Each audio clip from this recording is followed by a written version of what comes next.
síndrome de Down é uma anomalia genética que faz com que as pessoas com a síndrome escrevam suas histórias de uma outra maneira. E se já houve um tempo em que as famílias mantinham seus filhos em casa, fora do convívio social ou escolar, a preocupação dos pais, dos cuidadores hoje é que eles tenham autonomia plena para tocar suas vidas com saúde e com boas expectativas, como todo mundo. E o Leonardo Gontijo, que é idealizador do Instituto Mano Down, está aqui hoje com a gente para falar sobre isso. Ele veio especialmente de BH para nos dar essa entrevista. Muito obrigada, Léo. Me fala o seguinte, isso é uma questão assim primordial, né? O momento em que culturalmente na sociedade a gente consegue virar uma chavinha, isso parece que muda de uma outra forma, né? Isso abre uma perspectiva incrível. No caso de quem tem Down, ter trazido essas pessoas para o convívio da sociedade, né? Tentado fazer uma inclusão escolar, que a gente ainda vai falar disso hoje aqui no programa, já parece ter mudado incrivelmente a expectativa de vida, né? A melhoria, a qualidade de vida, a saúde dessas pessoas. Exatamente isso. Prazer estar aqui, sou fã dos programas. É exatamente isso, né? E o que a gente leva nas maternidades, né? A maioria das crianças que nascem em Belo Horizonte, a gente vai lá receber. E a primeira coisa, eu e o Dudu, a primeira coisa que a gente leva para as famílias é que, né, segundo o IBGE, 24% da população tem algum tipo de deficiência, mas 100% tem que ter sonhos. E muitas vezes o nascimento de uma pessoa com deficiência, as famílias, os profissionais não projetam sonhos, não tem estímulo, deixa para lá. Então, todo ser humano precisa de sonho. Então, a primeira mensagem que a gente leva é que precisa sonhar. A virada de chave perpassa pelo projetar sonhos. Porque se eu definir para as minhas filhas que ela não vai falar inglês, não precisa fazer mais nada, você nem vai tentar. E muitas vezes as pessoas com deficiência pela superproteção fica aquilo, coitadinho, deixa para lá. Então, a primeira coisa para mudar essa chave é oportunidades e projetar sonhos. É o que a gente trabalha muito com isso. E informação também, né? Claro. Antes de você explicar melhor como é que é o trabalho de vocês lá no Mano Down, eu queria rodar um videozinho aí.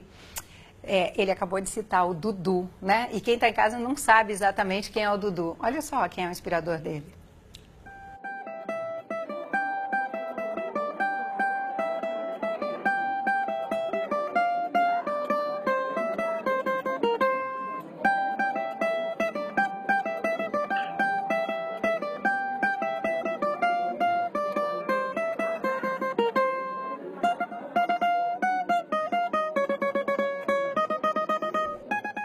Ou seja, esse cavaquinho é mais que um poema, né?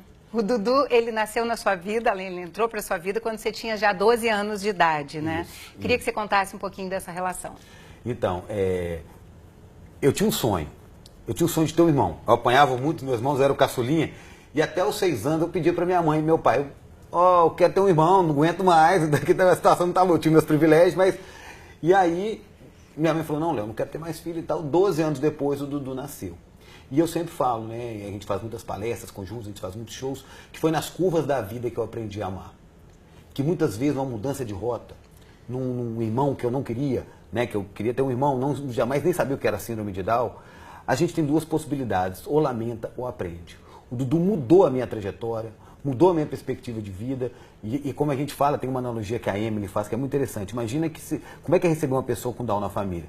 Imagina que você quer chegar na Itália. O que você faz se você tem um sonho? Você esforça, junta dinheiro, matricula no curso de italiano, faz o roteiro turístico todo. E na hora que você está embarcando 12 horas de viagem, na hora que você está lá dentro do avião cansado, mas feliz, na hora que você está aterrissando, a aeromoça chega e diz, bem-vindos à Holanda. Poxa, eu queria chegar na Itália. Então, diante de uma adversidade, ou você compra novas rotas, ou você fica lamentando, por que eu não cheguei na Itália, coitado de mim, ou aprende com a Holanda. O Dudu é mais que Holanda na nossa vida, ele mudou a nossa história, mudou a nossa trajetória, mudou o nosso olhar, e fez de mim um ser humano muito melhor, né? E tirou o que eu julgo mais importante, que é a invisibilidade social. Porque antes do meu irmão eu não enxergava as pessoas com deficiência. E o Dudu nasceu e falou, cara, abre o olho, é muito mais do que você pensa. Então ou a gente lamenta ou a gente aprende. O Dudu me ensina e é o maior mestre que eu tenho na minha vida. Você está aqui hoje ensinando para a gente, eu estou muito emocionada com esse programa. Eu confesso que vai ser muito difícil a gente chegar até o momento final, mas é que a nossa missão aqui é mostrar para as pessoas histórias como a do Dudu, né? Claro. Que é possível você escrever de uma outra maneira. E aí eu queria, talvez até, inclusive a gente tenha uma surpresa no finalzinho do programa, eu não vou adiantar muito aqui. Mas eu queria que você falasse um pouquinho desse trabalho, né, do Instituto. Vocês têm vários pilares, né, que vocês trabalham, eu queria que você explicasse como são. Então, diante do nascimento gosto do Dudu, a gente começou, né, nosso amor muito grande e tal, e começamos a pegar a maior habilidade do Dudu, que é a música, e eu sou professor universitário, então a gente começou a fazer palestras. Então a gente tem 8 tipos de palestras, que a gente faz empresariais, faz para associações. Escreveram livros também, gente, olha aqui. O Leonardo tem esses Sim, dois. Quantos história... livros você... São 4 livros que contam a nossa história. Total. Isso. E aí a gente começou a falar da nossa história, assim, brincando, né? 2 irmãos, e começou várias pessoas ao nosso redor procurar.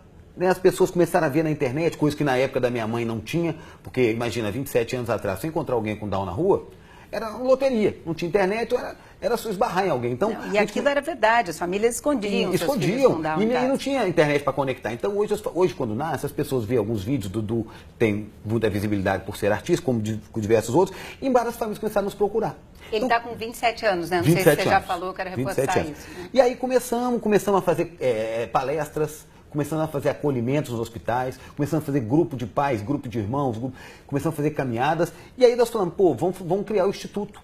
Né? Não vamos ficar só na nossa relação, vamos ampliar. E hoje a gente está atendendo aproximadamente 100 famílias lá em Belo Horizonte, com várias atividades. Focamos inicialmente na atividade artística, a gente acredita muito nas artes, até porque o Dudu foi incluído pelas artes. Em algum momento, Leonardo, já falaram isso? O Dudu não vai andar ou não vai chegar até a adolescência ou esse tipo de coisa? Vocês ouviram isso? Ouvimos muito, e o slogan do Instituto Mano Down é: respeite as diferenças, fazendo a diferença. Não foi uma, não foi 2, não foi 3, foi 1 milhão de vezes que as pessoas apontaram para o meu irmão e falaram, tá vendo aquele mongoloide? Que era até a expressão usada. Coitado daquele irmão. Várias vezes. Mas eu aprendi com a minha mãe, né, a questão da respeito às diferenças, fazer a diferença. Eu não fico chateado se alguém fala isso, porque é desconhecimento que eu também tinha. E tem vários preconceitos. Então, você tem que mudar a realidade com atitudes, já dizia Gandhi. Seja a diferença que você quer ver no mundo. Então a gente começou a mudar. Então, eu comecei a apresentar o meu irmão para a sociedade. Pô, como é que eu converso com alguém com Down? Chega aqui. Ah, mas ele é mongolóide. Como é que eu falo com ele? Cara, ele é ser humano, olha no olho, tudo bem? Fala com ele. Vamos falar isso. Olha lá, a gente está botando também o site do Instituto aí para mostrar uma série de atividades que vocês fazem, né? E em relação ao Dudu, foram vários momentos que a gente trabalhou a tão falada resiliência. Primeiro, os médicos, que falaram com meus pais há 27 anos que ele não ia andar, não ia falar, ia morrer aos 4 anos. O que você faz diante de uma situação dessa? Então, grandes ensinamentos dos meus pais. 2, 17 escolas negaram o direito do meu irmão estudar. Lá em Belo Horizonte. Lá em Belo Horizonte. E a dor, a gente convive isso até hoje, mudou com a Lei Brasileira de Inclusão. Isso quando ele tinha o quê? Uns 5 anos de idade? Quando começou a primeira escola. Inclusive, meus pais, assim, muito chateados, porque queriam colocar na mesma escola que os outros 3 filhos. Aí eu vivi essa dor. Claro que não foi minha, não sei essa dimensão, mas eu vivi de tabela. Imagina chegar na escola, tem vaga? Tem. Tem síndrome de Down. Para ele não. Não estou preparado. Então, assim, é uma dor, e hoje, dentro do Instituto, a gente aciona o Ministério Público, acionamos a Defensoria Pública, porque a Lei Brasileira de Inclusão criminalizou essa atitude. Sim, mas ainda tem muitos não. Pode se negar. Mas a gente sabe disso, a gente já falou disso aqui no Conexão outras vezes também, que as escolas às vezes usam subterfúgios, né? Sim, não, claro. A gente está sem vaga, ou no momento a gente não tem nenhum professor para auxiliar. E acaba condenando essa pessoa, né, a tudo que ela poderia ser, né? Claro. Quer dizer, é o contrário daquilo, do potencial. Assim, que não sei se vocês abordaram, que muitas vezes são as famílias ditas normais que pressionam as escolas para não receber uma pessoa. E a gente vai nos hospitais também para receber essa família. E assim, a principal bandeira do Instituto é a educação inclusiva, é crescer com as diferenças. Não tem MBA de diversidade, curso de inclusão. Então, minha filha, desculpa a palavra, eu não quero nem saber o que ela vai aprender. Eu quero que ela conviva com o máximo de pessoas que pensam diferente dela. Porque é isso que falta. A gente está formando, igual eu, excelentes técnicos, mestrados, sei lá o quê, mas pessoas tiranas, que não respeitam uma opinião divergente, que não aprendeu a lidar. E se acham cidadãos justos e bons, né? Exatamente. Olha só, a equipe da TV PUC, né? A TV PUC Minas, que é da rede de TVs universitárias parceiras do futuro, inclusive, eles foram conhecer outras realidades de meninos e meninas com Down. Olha só.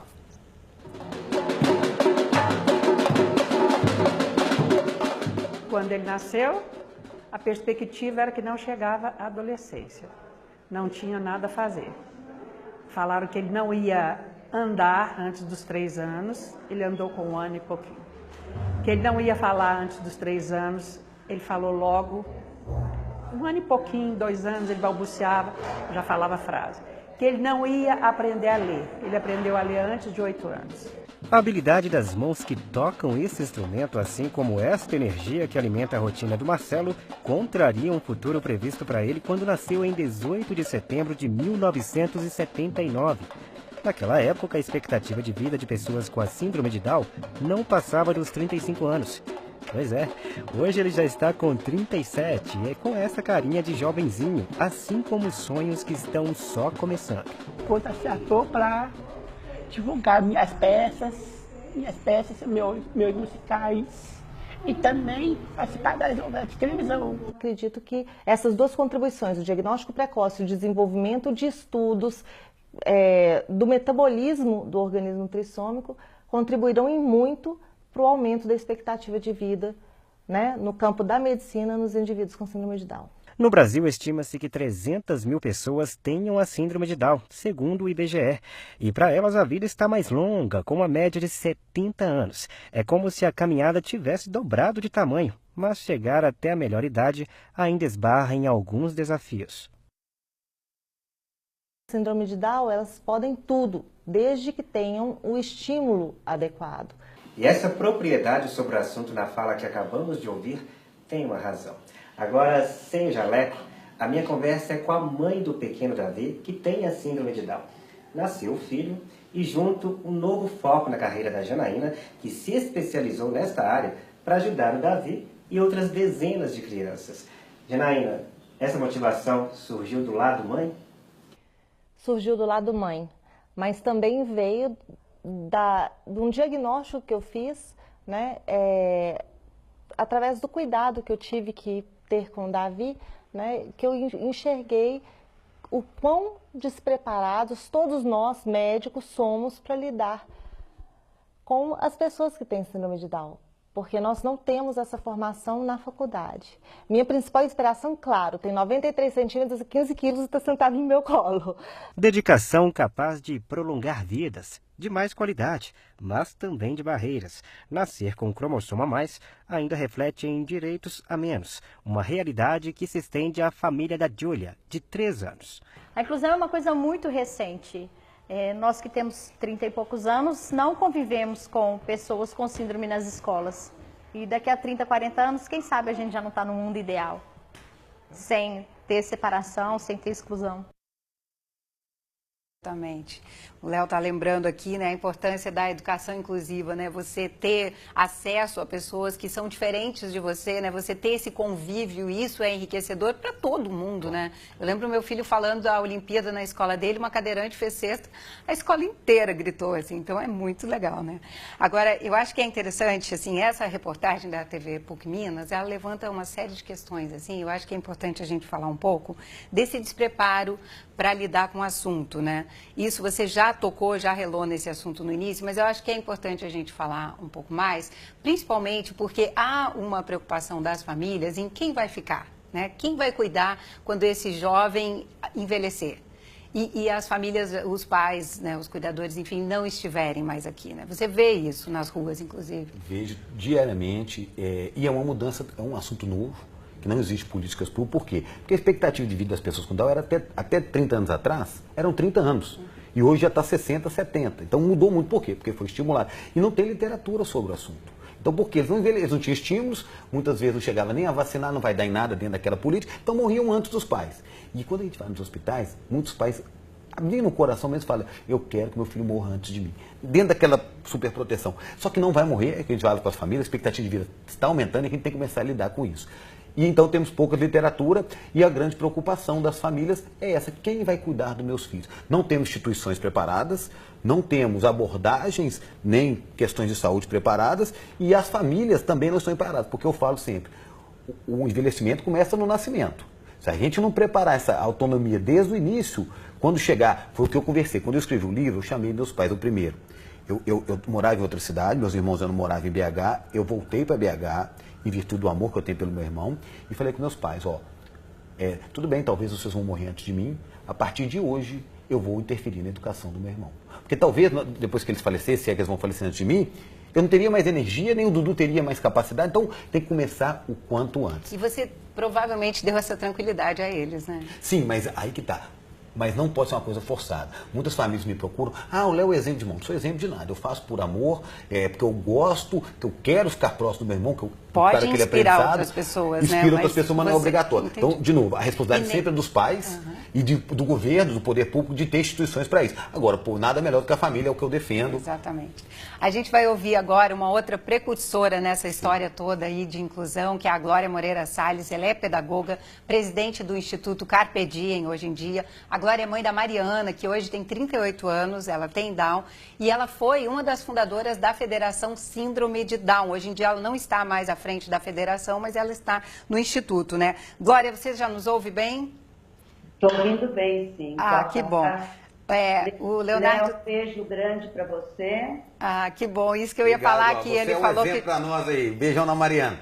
Obrigada. Que ele já te conhece, né? Vocês dois, digamos, até militando na mesma área, né? Porque o quanto é importante de trazer de dar essa visibilidade às pessoas que têm Down. Agora, a gente está falando aí da Mariana hoje com 38 anos, portanto, anos 80, né, Glória? Quando a Mariana nasceu, se falava muito pouco de inclusão. Isso, nem se falava em inclusão na época, né? E na época ainda nem se falava síndrome de Down também, era mongolismo, como o Léo falou agora há pouco. E então não tinha absolutamente nada. Mas foi o começo da estimulação precoce. Isso que eu ia te perguntar. Dá para dizer que foi uma das primeiras gerações, então, aqui no Brasil? Essa geração da Mariana foi a primeira geração da estimulação precoce. Eles tiveram todo o estímulo e tal, mas a escola especial continuava e existia assim, muito pouco. No começo dos anos 80, por aí no meio dos anos 80, começou a se falar um pouco de inclusão muito picado assim, no Brasil. Era um caso aqui, um caso ali, mas muito sozinho, né? Não existia um movimento. Tinha algumas mães que brigaram para a escola regular. Glória, esses métodos tradicionais, eles dão conta de estimular hoje em dia? Como é que você vê a educação que é dada hoje em dia para quem tem Down? Não, não podia ser melhor, né? Apesar que tem muita falha na educação, inclusive ainda temos que lutar bastante por ela, não podemos parar, mas não tem volta, a inclusão não tem volta. Né? Não tem como voltar. É onde eles vão aprender, quem convive com eles vão aprender também, vão ser melhores pessoas no futuro, porque conviveu com eles. Amanhã, por exemplo, um advogado que teve um colega com síndrome de Down, com certeza, na hora de fazer alguma coisa, alguma lei, alguma coisa, ele vai lembrar que é possível, porque ele teve aquele colega. Então, tudo é mais fácil e ele também vai ganhar muito como pessoa, né? Não tenho dúvida disso. Agora, tem um pessoal que começou aí com vocês e hoje em dia já chegou nesse processo de amadurecimento, de envelhecimento? Já. Quando nós abrimos aqui o Instituto Carpe Diem, a gente pegou exatamente esse pessoal que não tinha sido incluído, foi por isso que nasceu o Carpe Diem, esse pessoal que teve a estimulação precoce, mas não foi incluído e a inclusão estava aí. Então, como fazer com que esses jovens fossem incluídos? A inclusão não é só escolar, ou você é incluída no todo, né, na sociedade toda, no trabalho, enfim, no clube, em todo lugar, ou não. Então, foi daí que nasceu o Carpe Diem, com essa missão de fazer com que esses jovens que eram segregados numa escola especial e fossem incluídos. Ótimo. Então, foi daí que começou. Deixa eu te perguntar, Mariana hoje está com 38 anos, ela trabalha com você, como é que é a vida dela, rapidamente? Ela trabalha num projeto de lazer, a Mariana morou fora, foi morar com uma pessoa na Paraíba, trabalhou na Paraíba durante 9 meses, daí ela não queria voltar, mas eu fiz ela voltar. E foi uma experiência fantástica, porque ela morou lá sem família, só com essa amiga, e estava trabalhando lá. Ela trabalhou muito tempo no Santander, e hoje ela trabalha nesse grupo de lazer. Bacana. Glória, brigadíssima, viu? E parabéns por sua trajetória. Com certeza a Mariana também transformou a sua vida, né? Assim como o Léo está falando aqui. Com certeza. Eu só queria falar uma coisa, só para completar o que o Léo falou. Quando você fala do limite, né, o limite, quem tem que dar são eles. E a maioria das pessoas põe o limite. Ah, ele não vai conseguir, isso vai ser difícil. Então, a gente precisa fazer com que eles deem esse limite. A gente vai dando até eles falarem, olha, não dá. Claro, né? Com certeza. Muito obrigada, Glória, mais uma vez. Exatamente porque você pode fazer isso com qualquer pessoa, inclusive, né? Dizer, uma criança vem e sonha, eu quero ser um astronauta. Não, só se você morar nos Estados Unidos. Você sendo brasileiro, você nunca vai ser astronauta. Você vai lá e causa uma condenação, né? Então, a gente já, daqui a pouquinho a gente já vai chamar a nossa surpresa aqui, que já estava até ali durante a fala da Glória, né? Mas enquanto isso a gente podia falar um pouco desse mercado de trabalho, né, Léo? Assim, que está se colocando aí, inclusive com a política de inclusão, de cotas, né? Quer dizer, tem uma perspectiva boa aí. A filha dela trabalhou num banco, mas você deve ver isso diariamente, né? Tivemos avanço, só um detalhe, assim, a Glória é uma referência para nós, e eles, o Instituto Carpe Diem escreveu um livro muito interessante que as pessoas com deficiência intelectual que escreveram, mude o seu falar, que eu mudo o meu ouvir. Inclusive foi até para a ONU, é bem bacana, uma referência mundial no assunto. Em relação à oportunidade de trabalho, temos a lei de cotas, temos políticas públicas nesse sentido, mas só para te dar uma referência, em Belo Horizonte, a gente fez uma pesquisa recente. Nós temos 45 mil pessoas com deficiência em idade ativa para trabalhar. No Brasil? Não, na região metropolitana de Belo Horizonte, 45 mil pessoas. 45 mil pessoas. Apenas 2 mil estão empregadas. E a lei de cotas teria 50 mil vagas. A pergunta que o Instituto Mano Dal faz diariamente, cadê as 43 mil pessoas com deficiência? Estão invisíveis. E dentro da lei de cotas, tem a discriminação dentro da lei de cotas, porque as empresas nos ligam. Você tem um menos da usinha aí, Leonardo? Eu recebi uma fiscalização do Ministério do Trabalho, eu quero contratar, mas ele pode ficar aí que eu não quero contratar, porque a deficiência intelectual é o que menos quer. Então, por exemplo, em Belo Horizonte nós temos apenas, catalogados por nós, 12 pessoas empregadas. É pouquíssimo. Claro que vem melhorando, vem essas perspectivas, só que a deficiência intelectual é menos jogada, porque aí tem que adaptar, tem que ter mais paciência e etc. E eles querem o quê? Uma pessoa que tenha deficiência que não tenha deficiência. Então, que tenha um pouquinho de surdez, perder um dedinho, aí o mercado... Tem um amigo meu que... para cumprir a cota para fingir que está cumprindo, né, efetivamente. Então, a inclusão efetiva. Mas que bom que tem ações afirmativas, tem a lei de cotas, a gente é muito apoiador, mas precisando aí de muito esforço. As pessoas com deficiência intelectual, também pela superproteção dos pais, por essa falta de perspectiva também, contribuindo com falta de ação fiscalizatória e das empresas fazendo vista grossa para a deficiência intelectual, ainda está longe, mas melhoramos muito. Inclusive, tem uma pesquisa da McKinsey, publicada recentemente, um estudo da consultoria, mostrando quanto que colocar pessoas com deficiência intelectual muda o clima organizacional. Não no sentido de apenas colocar e mudar, porque ao conviver com a pessoa com Down aqui, por exemplo, na Futura, desperta nas outras pessoas outros horizontes, outras empatias, outras possibilidades, e com isso aumenta a produtividade, o clima organizacional e etc. E outras necessidades também, né? Assim, a gente aqui na Fundação Roberto Marinho tem pessoas com alguma deficiência, então você passa a alertar, você já não solta a porta da mesma maneira que você ia soltar. Opa, peraí, não, deixa eu te ajudar aqui e isso tal. te ajuda na sua casa. E no dia a dia é isso que você nunca pensaria. Você leva para a vida. Um né? dia você vai precisar. É isso. Só convivendo, não tem curso. E o convívio, ele reforça, né, tudo isso. Agora, essas competências, né, então, quer dizer, o Dudu, com essa habilidade para música, né, de que forma vocês estimularam isso? Como é que o cavaquinho apareceu na vida dele e ele, então, passou a ser um músico? É uma das coisas que a gente fala muito com as famílias, né, que a gente acredita muito que as artes despertam talentos e possibilidades. Lá em casa, assim, no núcleo familiar... Não a gente está chegando nos minutos finais e eu não quero deixar a nossa cereja do bolo aqui. Deixa o Dudu falar. Dudu aqui, seu irmão do lado, eu não sei quem ama mais o outro. Olha aqui, o Dudu do Cavaco está ali já com a gente. Dudu, por favor, dá a tua palhinha aí. Eu sei que você é professor de música, né? Ele está nos ouvindo? Dudu? Oi, Dudu. Oi. Oi. Ah, viu? Quando o irmão falou, ele respeitou. Dá uma palhinha pra nós aí, Dudu. Te amo. Dá uma palhinha aí, bem bonito.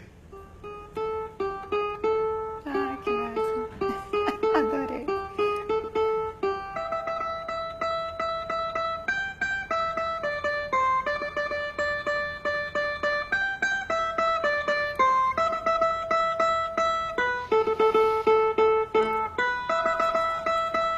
Dudu, beleza, cara? Tá lindo. Demais, Dudu. Obrigadíssima, viu? Ó, muito amor, muito carinho por você. Obrigado. Que lindo. E ainda dá aulas de música, né? Incrível. Léo, obrigadíssima. Parabéns que, por sua trajetória, obrigado viu? pelo carinho, que eu sou fã do Futuro, canal, dos programas. Eu acho que esse educativo, minhas filhas já iniciaram essa caminhada e parabéns. Que bom, mas a gente voltar existe mais. mesmo por vocês. É vocês que fazem existir essa programação aqui.